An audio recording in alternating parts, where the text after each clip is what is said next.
મિત્રો, સ્વાગત છે તમારું મારી આ YouTube ચેનલની અંદર। વિદ્યાર્થી મિત્રો, આપણે છેલ્લા 3 લેક્ચરથી ગાલા અસાઇનમેન્ટ ધોરણ 10 ગણિત વિષયના બેઝિક ગણિતના પ્રશ્નપત્રોના સોલ્યુશન આપણે મેળવી રહ્યા છે। એમાં આગળના આપણે વિડિયો લેક્ચરની અંદર વિભાગ A, વિભાગ B અને વિભાગ C ના પ્રશ્નોના સોલ્યુશન મેળવ્યા પેપર 2 ના। આજે આપણે વિભાગ C ના પ્રશ્નોના સોલ્યુશન મેળવવાના છે।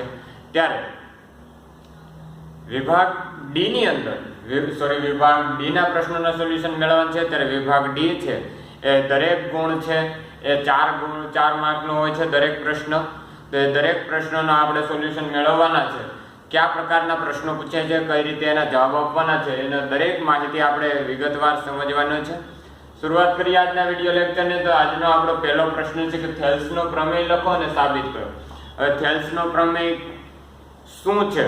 તો કે થેલ્સે સમપ્રમાણતાનો પ્રમેય આપ્યો હતો, બરાબર છે। સમપ્રમાણતા એને સાબિત કરી હતી। કઈ રીતે સાબિત કરી? તો કે આપને થેલ્સનો પ્રમેય કે સમપ્રમાણતાનો પ્રમેય કે તો બંને શું છે?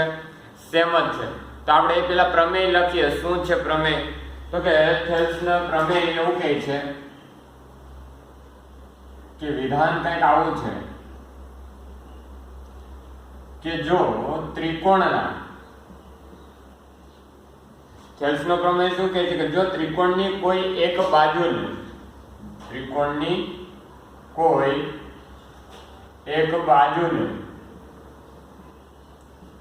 સમાંતર દોરેલી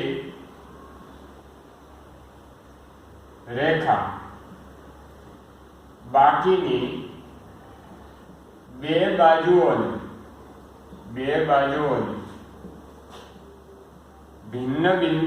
બાજુઓને ભિન્ન બિંદુઓમાં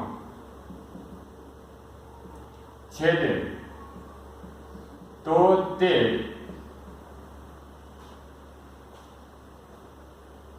બાજુઓથી બાજુને કપાતા રેખાખંડ સમપ્રમાણમાં વિભાજન કરે છે। થેલ્સ શું કહે છે કે જો કોઈ ત્રિકોણની એક બાજુને સમાંતર દોરેલી રેખા એ બાકીની બે બાજુઓને ભિન્ન બિંદુમાં છેદે તો તેના વડે તે બાજુઓને ભિન્ન બિંદુમાં છેદે તો તે બાજુને કપાતા રેખાખંડ છે, બરાબર છે। તો તે સમપ્રમાણમાં વિભાજન કરે છે એવું કહેવા માંગે છે। આપણે આકૃતિ દોરી અને સમજવાનો પ્રયત્ન કરીએ। તો કે આકૃતિ કંઈક આપણે દોરીએ। દાખલા તરીકે આવો કોઈ ત્રિકોણ હોય છે અને ત્રિકોણ ABC લઉં છું અને આને સમાંતર કોઈ રેખા દોરવામાં આવે છે।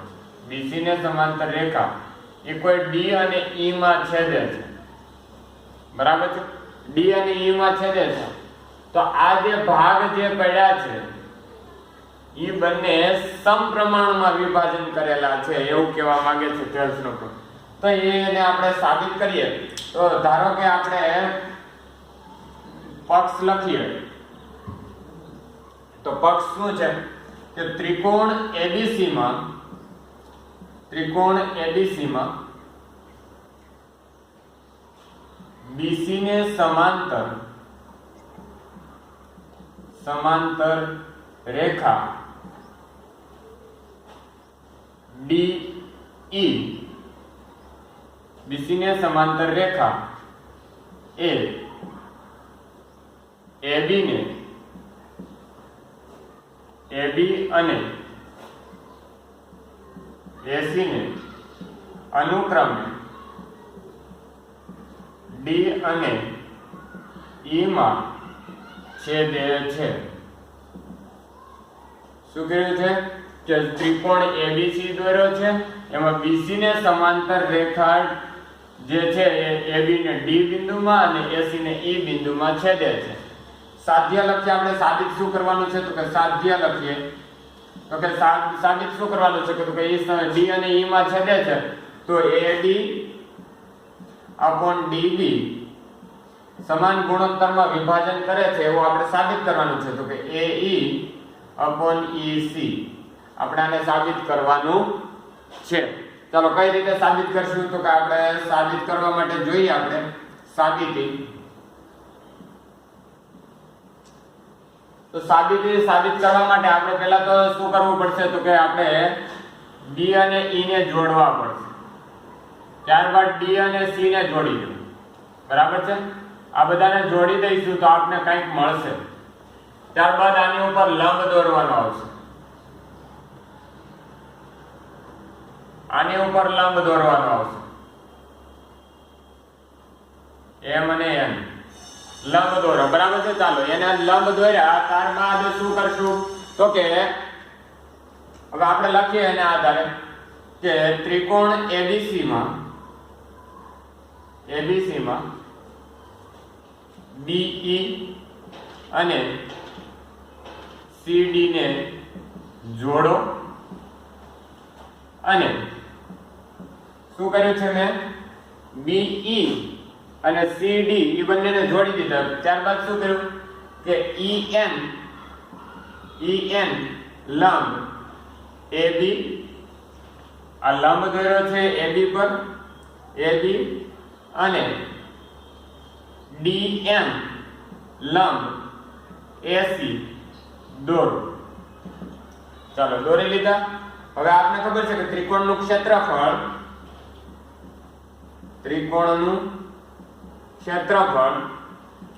ઇઝ ઇક્વલ ટુ 1/2 પાયો ગુણ્યા વેધ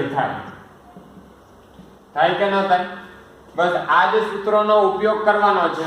હું પહેલો ત્રિકોણ લઉં છું ADE, એટલે કે આ ઉપરનો ત્રિકોણ લઉં છું આ બાજુ, બરાબર છે। ચાલો ત્રિકોણ ADE માટે ADE ઇઝ ઇક્વલ ટુ 1/2 1/2 પાયો શું છે તો કે AD ગુણ્યા વેધ શું છે તો કે EN, બરાબર છે।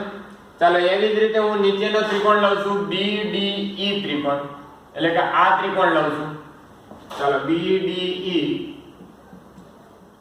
તો એના માટે 1/2 પાયો શું થશે તો કે BD, વેધ શું થશે તો કે આ છે ગુરુકોણ ત્રિકોણ, એટલે એનો વેધ બહારની સાઈડ આવશે, તો એનો વેધ છે EN। ચાલો એવી જ રીતે હું આ બાજુનો ત્રિકોણ લઉં છું AED, બરાબર છે, એટલે કે ADE ઇઝ ઇક્વલ ટુ 1/2 પાયો શું થશે તો કે AE, વેધ શું થશે તો કે DM, બરાબર, DM વેધ થશે। ચાલો એવી જ રીતે હું આ બાજુનો ત્રિકોણ લઉં છું આ CDE ત્રિકોણ।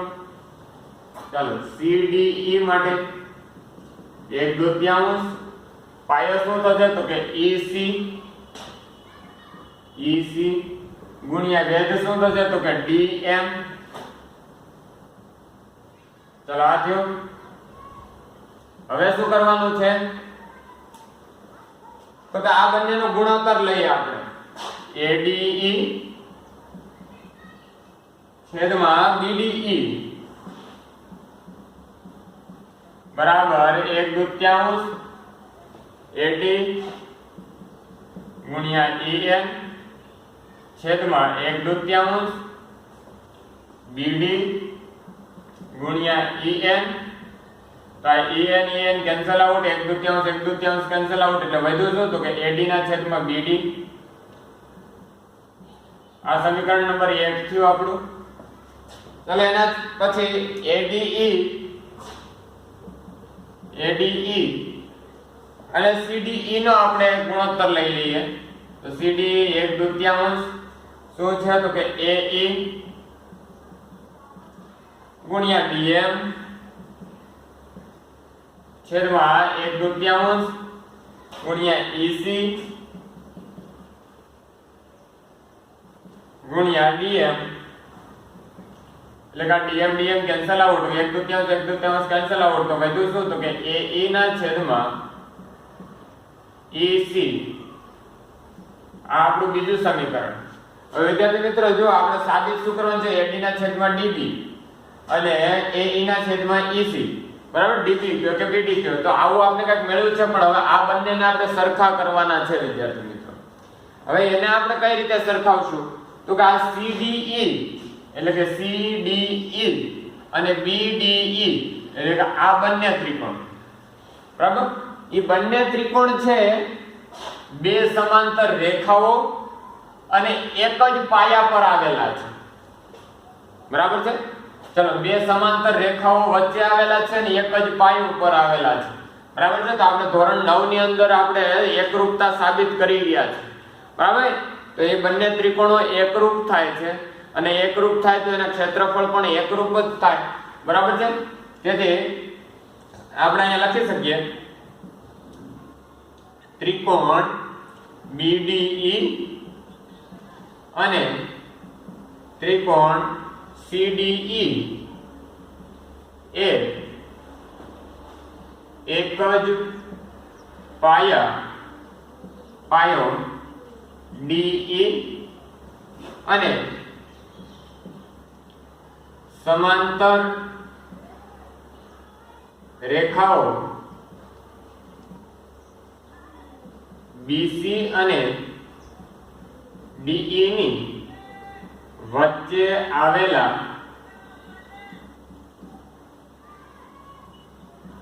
ત્રિકોણો છે. વચ્ચે આવેલા ત્રિકોણો છે એટલે બંનેના ક્ષેત્રફળ સમાન થશે, એટલે BDE is equal to થશે CDE. તો આપણે સમીકરણ મેળવ્યું 3. તો સમીકરણ 1, 2 અને 3 પરથી આપણે લખી શકીએ કે તેથી સમીકરણ 1, 2 અને 3 પરથી લખી શકાય કે ભાઈ AD ના છેદમાં BD અથવા તો BD is equal to AE ના છેદમાં EC. આ થઈ ગયું સાબિત. ખ્યાલ આવી ગયો આની અંદર? કાંઈ નથી, ખાલી સિમ્પલ છે. તમારે ખાલી આ શું કહેવાય કે સેન્ટેન્સ યાદ રાખવાનું છે, વિધાન યાદ રાખવાનું છે, એને આધારે તમારે ત્રિકોણ દોરવાનો છે. આ આકૃતિ જો તમને સમજાઈ જાય, બરાબર છે. શરૂઆતમાં આપણે શું કર્યું હતું કે શરૂઆતમાં આપણે આ ત્રિકોણ દોર્યો, એને સમાંતર રેખાઓ દોરી DE, બરાબર છે. જે પણ આપણે આની અંદર દોર્યું છે એ આપણે લખ્યું છે. હવે શરૂઆતમાં મેં કયો ત્રિકોણ લીધો હતો કે આ ત્રિકોણ લીધો અને આને વેધ લીધો, એટલે કે ADE 1/2 આ પાયો થયો, AD EN વેધ થયો, બરાબર. એના પછી એની જ નીચેનો પાછો ત્રિકોણ લીધો BDE, સેમ ટુ સેમ એની નીચે ત્રિકોણ લીધો એટલે 1/2 BD પાયો થયો, EN વેધ થયો, બરાબર. અહીંયા લખ્યો. ત્યારબાદ ADE, હવે એની સામેની સાઈડ ના તો કે આ જ ત્રિકોણ ઉપરનો ADE પણ પાયો આ, બરાબર. AE પાયો, DM વેધ.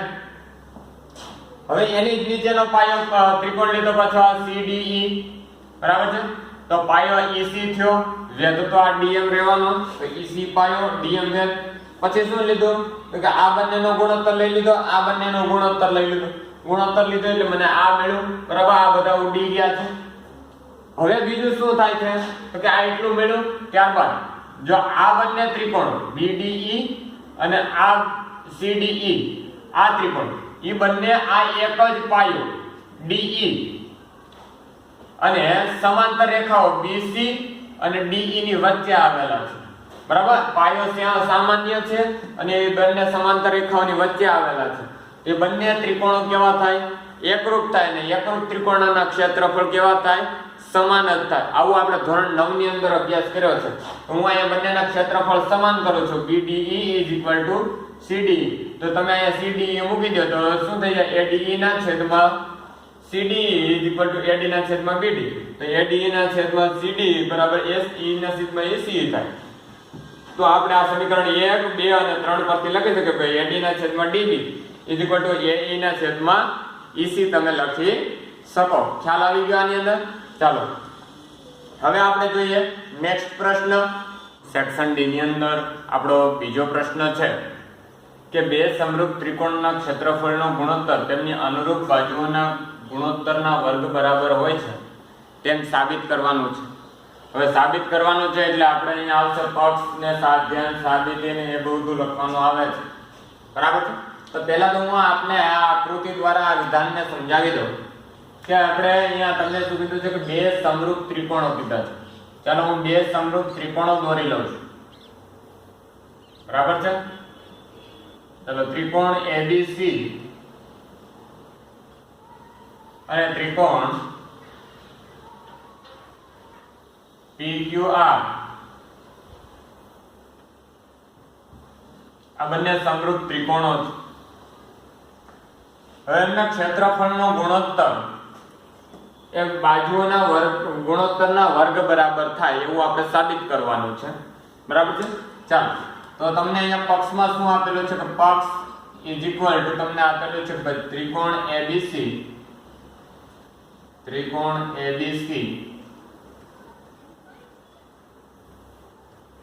ઇઝ ઇક્વલ ટુ ત્રિકોણ PQR આ સમરૂપ છે, બરાબર છે। ચલો સાધ્યોની અંદર તમારે સાબિત શું કરવાનું છે તો કે સાધ્યની અંદર વિદ્યાર્થી મિત્રો તમારે સાબિત કરવાનું છે કે ABC અને PQR આ બંને ના ક્ષેત્રફળનો ગુણોત્તર AB ના છેદમાં PQ આખાનો વર્ગ અથવા BC ના છેદમાં QR આખાનો વર્ગ અથવા AC ના છેદમાં PR આખાના વર્ગ જેટલો થાય। આ વસ્તુને તમારે સાબિત કરવાની છે। હવે વિદ્યાર્થી મિત્રો સાબિત કઈ રીતે કરશું તો કે અહીંયા સાબિતી હું લખું છું, ખાસ કરીને ધ્યાન આપજો, આની અંદર બહુ ઇમ્પોર્ટન્ટ પ્રમેય છે, 4 માર્કની અંદર પૂછાય છે સેક્શન D ની અંદર। તો સૌપ્રથમ હું શું કરું છું કે ત્રિકોણ ABC અને ત્રિકોણ PQR ની અંદર બંનેના વેધ દોરી લઉં છું, કારણ કે મને અહીંયા ક્ષેત્રફળ કીધું છે એટલે ત્રિકોણના ક્ષેત્રફળ માટે મારી પાસે એક જ સૂત્ર અત્યારે છે 1/2 પાયો ગુણ્યા વેધ। હવે મારી પાસે પાયા ઘણા છે પણ વેધ નથી તો મારે વેધ દોરવા પડે વિદ્યાર્થી મિત્રો। ચાલો તો હું અહીંયા લખું છું કે ત્રિકોણ ABC અને ત્રિકોણ PQR માં અનુક્રમે AM અને PM AM લંબ BC અને PN લંબ QR છે, બરાબર છે। હવે આપને ખબર છે ત્રિકોણનું ક્ષેત્રફળ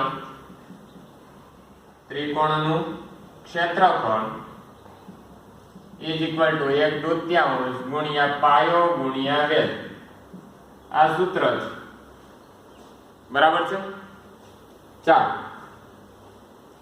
હવે મને ત્રિકોણનું ક્ષેત્રફળ એટલે કે ABC નું ક્ષેત્રફળ મારે શોધવું હોય તો મને મળે ABC ઇઝ ઇક્વલ ટુ 1/2 પાયો શું છે તો કે BC ગુણ્યા વેધ તો કે AM। એવી જ રીતે PQR નું શોધવું હોય તો કે PQR ઇઝ ઇક્વલ ટુ 1/2 ગુણ્યા વેધ પાયો શું છે તો કે QR છેદમાં વેધ ગુણ્યા વેધ શું છે તો કે PN, બરાબર છે। ચાલો આ બંનેનો હું ગુણોત્તર મેળવું તો ABC છેદમાં PQR ઇઝ ઇક્વલ ટુ મને મળશે 1/2 BC ગુણ્યા AM છેદમાં 1/2 ગુણ્યા QR ગુણ્યા PN। 1/2 ઉડી ગયા, વધુ શું તો કે BC ના છેદમાં QR ગુણ્યા AM ના છેદમાં PN, આ વસ્તુ મળી મને। હવે વિદ્યાર્થી મિત્રો મને આટલી વસ્તુ મળી છે અહીંયા, પણ વિદ્યાર્થી મિત્રો હું અહીંયા કંઈક જુદું જ વિચારવા માંગુ છું। કઈ રીતે તો કે હું આ ત્રિકોણને જોઉં તો આ ત્રિકોણ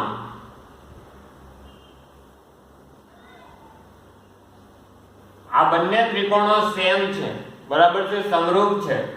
તો ABM અને PQN આ બંને ત્રિકોણો માટે પણ હું કંઈક અલગ વિચારી શકું કે ના વિચારી શકું તો કે કઈ રીતે તો કે અહીં તમને શું આપેલું છે તો કે ખૂણો ABC ની અંદર તમને કીધું છે કે ખૂણો ત્રિકોણ આપણે હું અહીંયા કહું તમને ત્રિકોણ ABM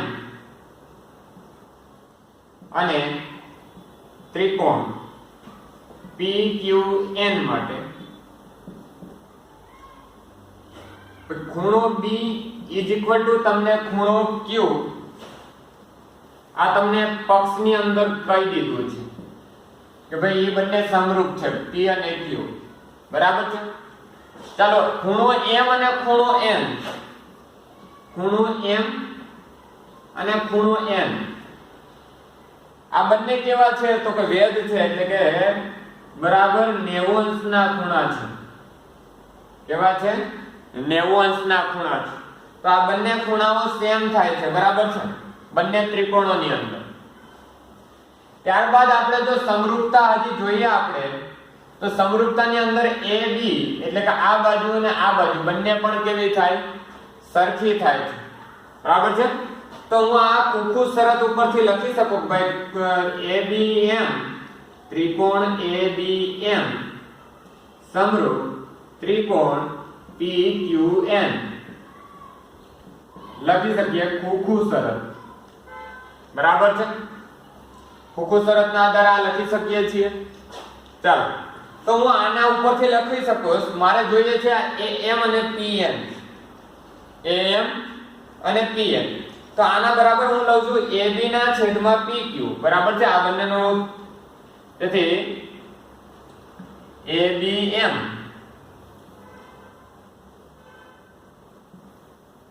છેદમાં PQN AB ના છેદમાં PQ AM ના છેદમાં PN આમ લખી શકું વિદ્યાર્થી મિત્રો। ચલો આને હું સમીકરણ નંબર 2 આપી દઉં કેના આધારે તો કે સમરૂપતાના આધારે આ હું લખી શકું છું બરાબર છે। હવે આ જ વસ્તુ હું સમીકરણ આ જે સમીકરણ મને મળ્યું છે સમીકરણ નંબર 1 એની અંદર હું મૂકું બરાબર છે તો મને શું મળશે તો કે ABC તેથી લખો કે ભાઈ સમીકરણ 2 પરથી ABC છેદમાં PQR પ્લસ બીજું મને શું આપી દીધું છે હજુ હું તમને એક ડાયરેક્ટ કહી દઉં છું કે આ વસ્તુ મને આપી દીધી છે કે ત્રિકોણ ABC સમરૂપ ત્રિકોણ PQR આ વસ્તુ આપી દીધી તો આની આધારે હું શું લખી શકું AB ના છેદમાં PQ BC ના છેદમાં QR AC ના છેદમાં PR આને હું સમીકરણ નંબર 3 કહી દઉં તો હું અહીંયા લખી શકું ભાઈ સમીકરણ 1 2 અને 3 પરથી જો અહીંયા AB ના છેદમાં PQ તો AB ના છેદમાં PQ બરાબર BC ના છેદમાં QR લખી શકું કે નહીં અને એના બરાબર AM ના છેદમાં PN છે તો AM ના છેદમાં PN બરાબર BC ના છેદમાં QR લખી શકું કે ના લખી શકું બરાબર તેથી હું લખી શકું ભાઈ ABC ના છેદમાં PQR BC ના છેદમાં QR ગુણ્યા BC ના છેદમાં QR BC ના છેદમાં QR આખાનો વર્ગ બરાબર। તો હવે આપણે લખી શકીએ ભાઈ સમીકરણ 3 પરથી ABC ના છેદમાં PQR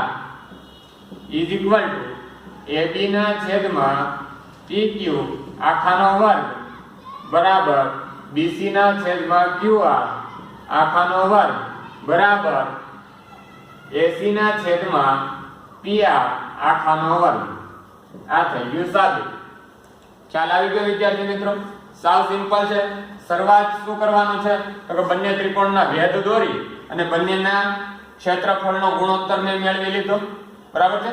હવે ક્ષેત્રફળનો ગુણોત્તર મેળવ્યો એટલે મને BC ના છેદમાં QR એક બાજુનો ગુણોત્તર મળી ગયો બીજો મને વેધનો ગુણોત્તર મેળવ્યો વેધનો ગુણોત્તર મારે દૂર કરવા માટે બે ત્રિકોણ અલગ અલગ લેવા પડશે। હવે આ બંને ત્રિકોણ અલગ અલગ લો એટલે આ ખૂણો અને આ ખૂણો એ તો બંને સરખા જ છે કારણ કે મને આની અંદર કહી જ દીધું છે બરાબર છે। ચાલો સમરૂપ છે એવું બીજું તો કે આ ખૂણા છે એ 90 90 ના છે એટલે 90 90 ના બધા સરખા જ હોય એ ખોખો શરતને આધારે બંને ત્રિકોણ મેં સમરૂપ બતાવી દીધા અહીંયા એ સમરૂપ બતાવવા આને આધારે હું મારે દૂર શું કરવાનું છે તો કે am અને pm તો અમે am અને pn લઈ લીધા હવે મારે અહીંયા ab મને મળી જાય એમ છે બરાબર છે સમરૂપતાને આધારે તો મેં અહીંથી ab લીધો ને અહીંથી pq લીધો તો મેં ab ના છેદમાં pq ને am ના છેદમાં pn મને ઇક્વલ મળી ગયા પણ ab ના છેદમાં pq બરાબર bc ના છેદમાં qr છે બરાબર એ આપણે અહીંયા જે પક્ષની અંદર આપેલું છે બરાબર છે પક્ષની અંદર એને આધારે આ લખ્યું છે ચાલો તો bc ના છેદમાં qr બરાબર ab ના છેદમાં pq લખી શકું બરાબર છે અને એના બરાબર am ના છેદમાં pn લખી શકું એનો મતલબ કે am ના છેદમાં pn બરાબર ab ના છેદમાં pq લખી શકું એના બરાબર bc ના છેદમાં qr તો સમીકરણ 1 2 અને 3 પરથી મેં આ લખ્યું એટલે એ થઈ ગયું bc ના છેદમાં qr ગુણ્યા bc ના છેદમાં qr એટલે એનો વર્ગ થઈ ગયો અને આના પરથી સમીકરણ 3 પરથી હું આની જગ્યાએ ab ના છેદમાં pq લખું ac ના છેદમાં pr લખી શકું એ શું થઈ ગયું બંને બાજુઓના વર્ગનો ગુણોત્તરનો વર્ગ થઈ જાય છે ખ્યાલ આવી ગયો વિદ્યાર્થી મિત્રો ચાલો આના પછીનો નેક્સ્ટ દાખલો જોઈએ આપણે એના પછીનો નેક્સ્ટ પ્રશ્ન છે કે 4 સેમી ત્રિજ્યાવાળા વર્તુળને સમકેન્દ્રી બીજા 6 સેમી ત્રિજ્યાવાળા વર્તુળ પરના બિંદુમાંથી પ્રથમ વર્તુળના સ્પર્શકની રચના કરો અને રચનાના મુદ્દા લખો તો ચાલો આપણે શરૂઆત કરીએ આની તો આનો પેલા કૃત્ય લખીએ આપણે કે કૃત્ય શું કહેવા માંગે છે કે કેન્દ્ર વર્તુળ O કેન્દ્ર અને 4 સેમી ત્રિજ્યાવાળા અને 6 સેન્ટીમીટર ત્રિજ્યાવાળા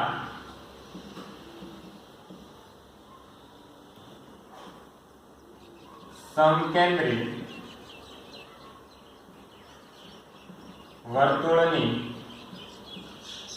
રચના કરો અને 6 સેન્ટીમીટર ત્રિજ્યા વાળા વર્તુળ પર આવેલ P બિંદુમાંથી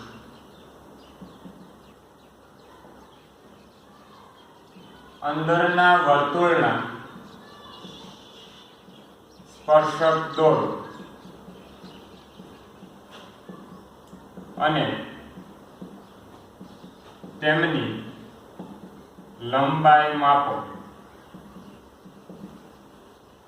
ચાલો આ વસ્તુ કરવાની છે તો પહેલા તમારે શું દોરવાનું છે કે ભાઈ O કેન્દ્રિત વાળું વર્તુળ દોરવાનું છે તો કઈ વાંધો નહીં હું અહીંયા O કેન્દ્રિત વાળું વર્તુળ લઈ લઉં છું બરાબર છે ચાલો મારે પહેલા સૌપ્રથમ શું કરવાનું છે તો કે 4 સેન્ટીમીટર ત્રિજ્યા વાળું વર્તુળ દોરવાનું છે તો અહીંયા 1 2 3 4 બરાબર છે ચાલો આ 4 સેન્ટીમીટર પછી 6 સેન્ટીમીટર વાળું વર્તુળ દોરવાનું છે ચાલો આ બંનેના માપ મેં લઈ લીધા બરાબર છે ચાલો હવે હું પરિકર વડે બંનેના માપ લઈશ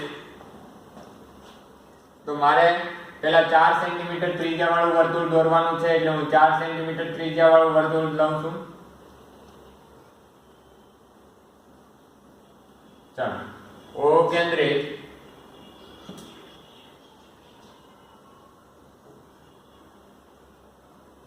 ચાર સેન્ટીમીટર ત્રિજ્યા વાળું મેં વર્તુળ દોરું છું બરાબર છે ચાલો હવે શું કરવાનું છે હવે 6 સેન્ટીમીટર ત્રિજ્યા વાળું વર્તુળ દોરવાનું છે કેન્દ્ર સેમ ટુ સેમ રાખવાનું છે બરાબર છે ચાલો કેન્દ્ર સેમ ટુ સેમ આ 6 સેન્ટીમીટર ત્રિજ્યા વાળું વર્તુળ થઈ ગયું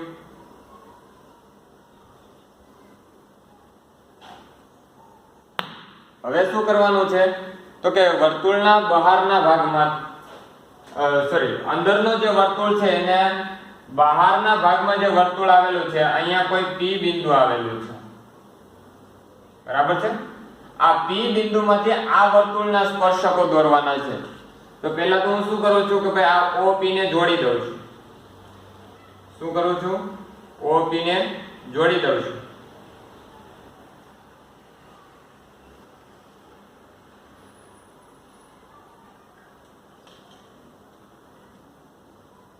ચલો આ કોઈ બિંદુ P લીધું છે.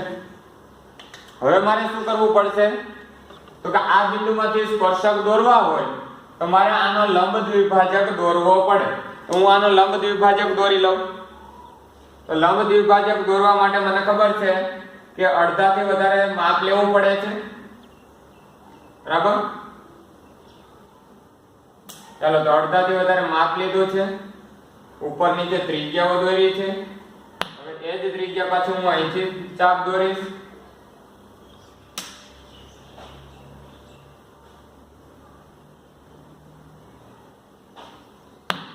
ચાલો હવે શું કરું છું હું એનો લંબ દ્વિભાજક દોરી લઉં છું.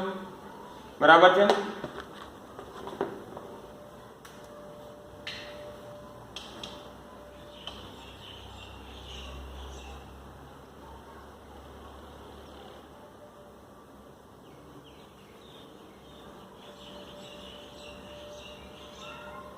ચાલો લંબ દ્વિભાજક દોર્યો એટલે મને મધ્ય બિંદુ M મળશે. બરાબર છે. ચલો આ O કેન્દ્રિત વાળું વર્તુળ, આ P બિંદુ. હવે શું કરવાનું છે તો કે મારે M ને કેન્દ્ર રાખવાનું છે. M ને કેન્દ્ર રાખીશ અને OM જેટલી ત્રિજ્યા લેવાની છે. કેટલી લેવાની છે? OM જેટલી ત્રિજ્યા લેવાની છે. બરાબર છે.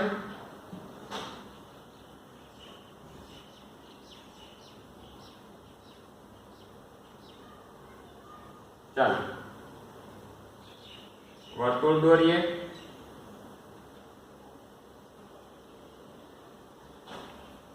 ચલો આ વર્તુળ દોર્યું છે.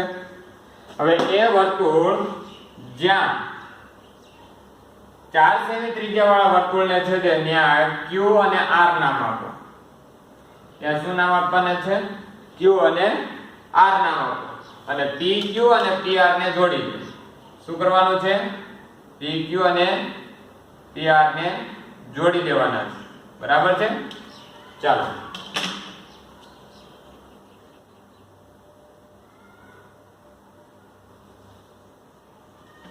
ચલો PQ અને PR ને જોડી દીધા. હવે આપણે શું કીધું? તેમની લંબાઈ માપવાની છે. તેમની લંબાઈ માપી લઈએ આપણે. તો એમની લંબાઈ આપને મળે છે 1 2 3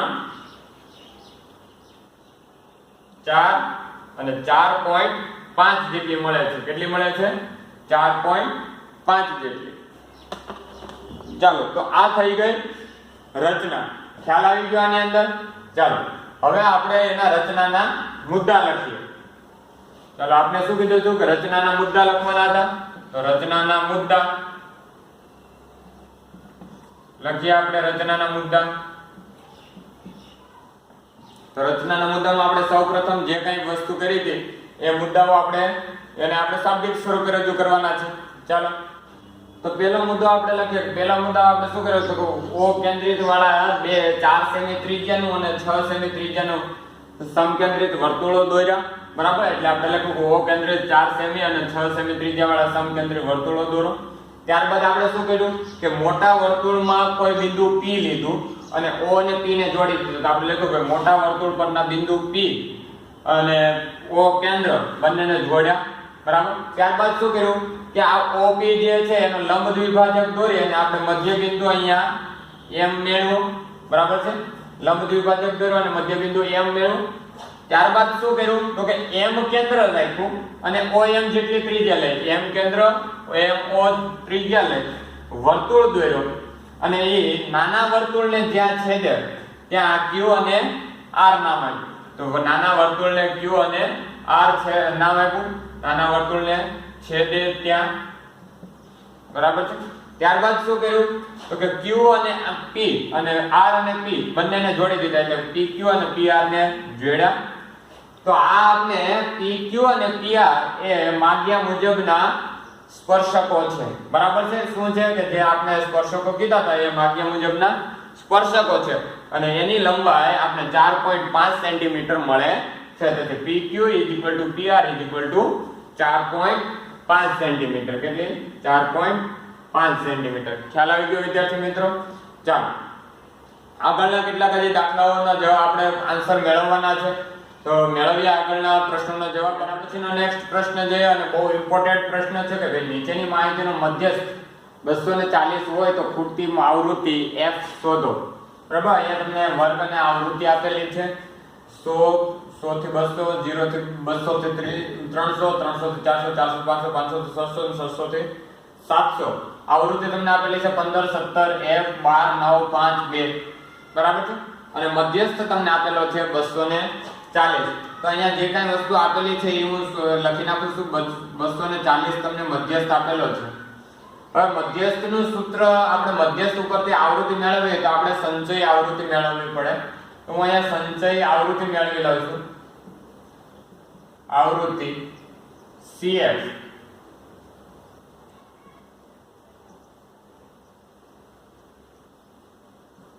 ચાલો, તો થી ઓછા પ્રકારની હું સંચય આવૃત્તિ મેળવું છું। તો 15 15 17 15 17 એટલે 32, આ થશે 32 f 32 ને 12 એટલે કે 44 f 44 અને 9 તો કે 49 50 એટલે કે 53 f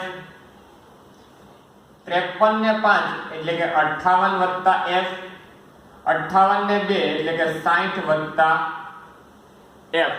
તમને શું મળે છે? તો કે 60 f મળે છે। બરાબર છે, એટલે કે તમને n બરાબર તમને મળે છે 60 f। એટલે કે આનો જે તમે સરવાળો કરો છો એને તમારે જરૂર પડશે।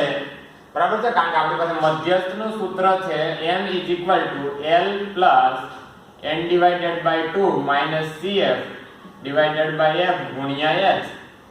આની જરૂર પડશે, તો n ની કિંમત આપણે 60 f મળે છે। ચાલો હવે આપણે અહીંયાથી મેળવવાનું છે। હવે આપણે અહીંથી દાખલો વ્યવસ્થિત રીતે ચાલુ થાય છે। શું થાય છે કે m બરાબર તમને 240 આપેલા છે, તેથી મધ્યસ્થ વર્ગ તમને આના ઉપરથી મળશે। 240 છે એ કયા વર્ગની વચ્ચે આવે છે? 300 ને 400 નહીં, 200 અને 300 ની વચ્ચે આ 240 ની કિંમત આવે છે। તેથી મધ્યસ્થ વર્ગ બરાબર 200 થી 300 થાય। બરાબર, આ આપણો મધ્યસ્થ વર્ગ થાય। તો મધ્યસ્થ વર્ગ એને થાય તો આપણે તેથી આપણે અહીંયા કિંમતો લખું છું। તેથી આપણે n બરાબર 60 f, l બરાબર મળે છે મને 200 એટલે કે અધર સીમા। ત્યારબાદ મારે શું જોઈએ છે કે મને અહીંયા આ આપણો મધ્યસ્થ વર્ગ બન્યો છે।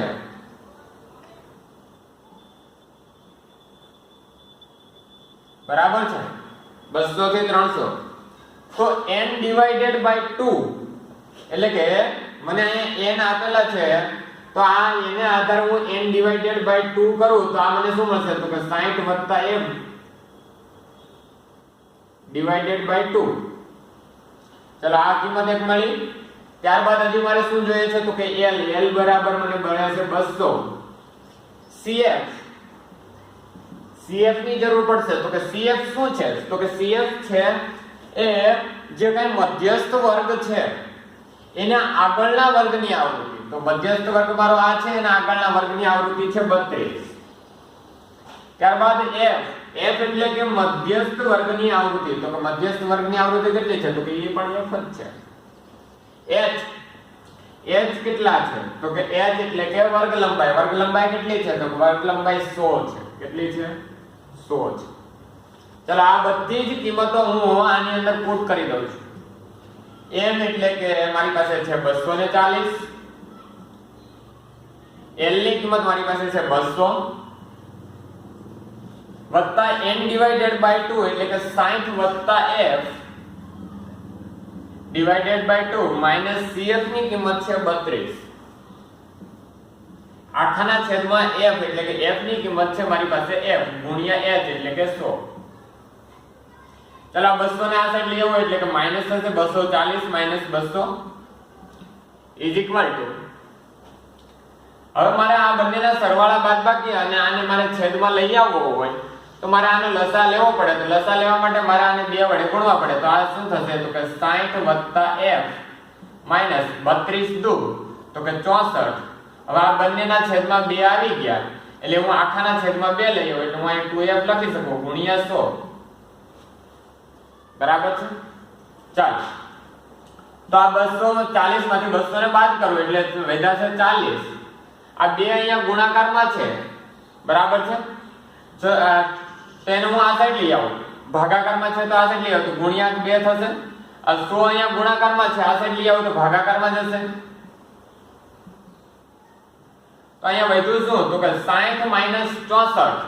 60 - 64 એટલે કે f - 4 છેદમાં f વધ્યા છે. ચાલો આનો હું સાદો રૂપ આપી દઉં તો કે આ 0 0 ગયા 4 દુ 8 8 ના છેદમાં 10 = f - 4 આખાના છેદમાં 4. આની કિંમત થાય 0.8 = f - 4 આખાના છેદમાં f. આને હું આની સાથે ગુણું તો શું થશે કે 0.8 અથવા તો હું આને 8 ના છેદમાં 10 એમને રહેવા જ દઉં છું. બરાબર છે. આ f ને આ સાઈડ લઈ આવું છું તો શું થશે તો કે 8f આખાના છેદમાં 10. હવે આ 10 ને હું પહેલી સાઈડ લઈ જાઉં તો કે 8f = આ 10 આની સાથે ગુણાશે તો f - 4 તો 8f બરાબર 10f - 40.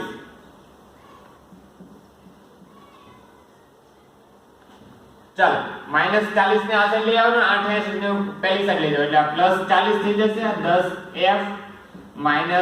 8f બરાબર 40 = 2f થઈ ગયા.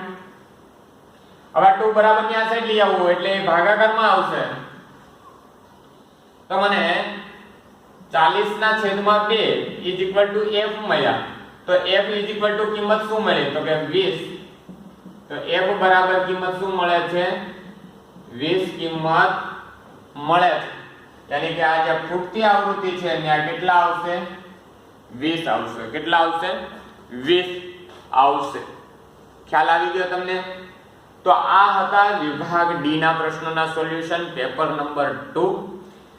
હજી પણ આપણે પેપર નંબર 3 નું આ સોલ્યુશન હતું. હજી પણ આપણે પેપર 4 ના આપણે સોલ્યુશન મેળવવાના છે.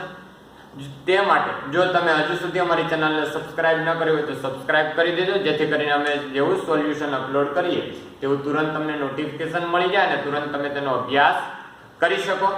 હવે ફરી મળીશું નવા જ પ્રશ્નોના સોલ્યુશન સાથે. ત્યાં સુધી તમે આને તૈયાર કરી લો. Thank you.